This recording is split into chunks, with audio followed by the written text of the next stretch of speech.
But as for why I picked forest and bird, so that's got part of the reason is why, like part of why I chose to do the run, is it kind of stems from I had this just absolutely fantastic professor in uni, and he taught one of the conservation classes that I had, and to this day I don't think I've met a more wholesome person. He's just lovely, and one of the key messages that he always tried to sort of teach our class was that it's everybody can help the planet in their own way, and everybody can help species in their own way, and what's important is figuring out what you love and what you're good at, and then finding a way to make that benefit the planet or work for the planet or for species.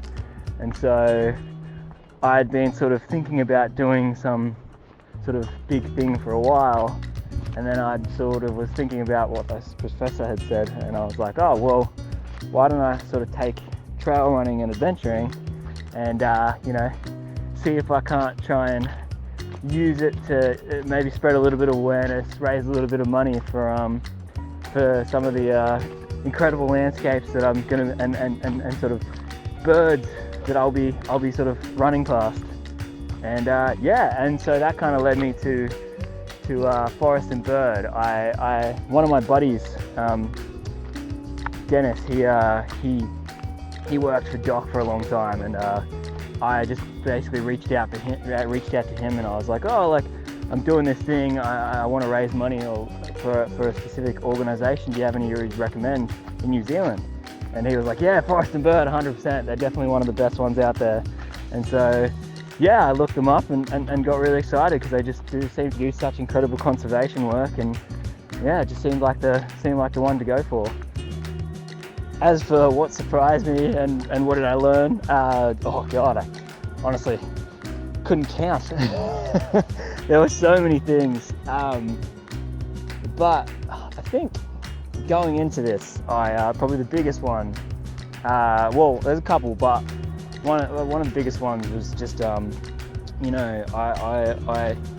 sort of read about people doing these adventure things and think that they must just have such incredible kind of, I guess, some mental strength to get through this. And I remember getting a few messages from people, and they were really lovely. But it was like, oh, you're so mentally strong, and it was really nice. But I don't think it's quite accurate, because I don't particularly think I was that mentally strong. I think it was much more of a sense that, because I think resilience is maybe not resilience, but I don't think strength is as important as we make it out to be, because at least for my journey, it definitely wasn't. I broke down pretty much every day.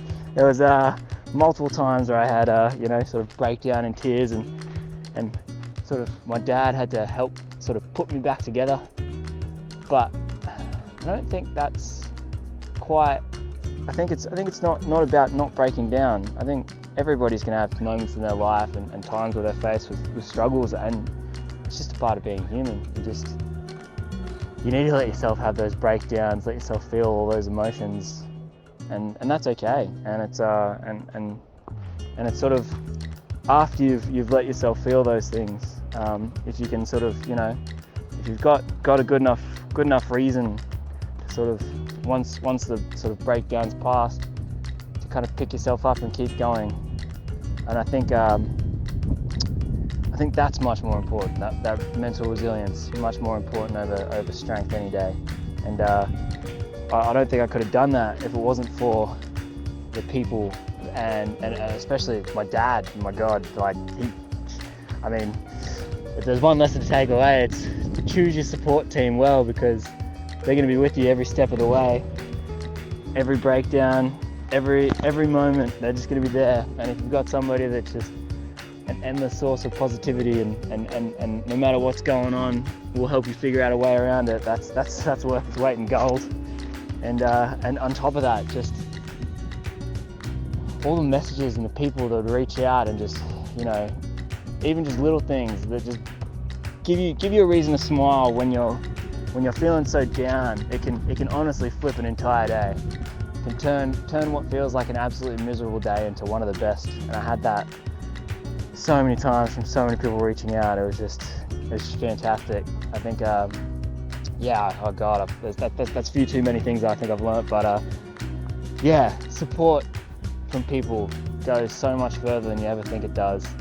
And I think it's okay to break down. Just, you know, it's not about not breaking down. It's about when you break down, just giving yourself the time to, you know, feel things out and slowly pick yourself up and put yourself back together. I think they're probably the two most important things that I learned along the way.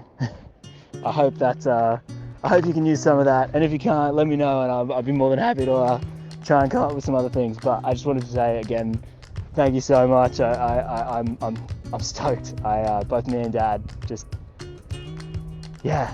I mean, it's just a tour. For so much of it, it's just the two of us. It's just a little kind of thing that we were doing spur of the moment, and to see how much support and messages like this and people reaching out like this, it means the world. So thank you. I really appreciate it, and I hope I have been somewhat helpful.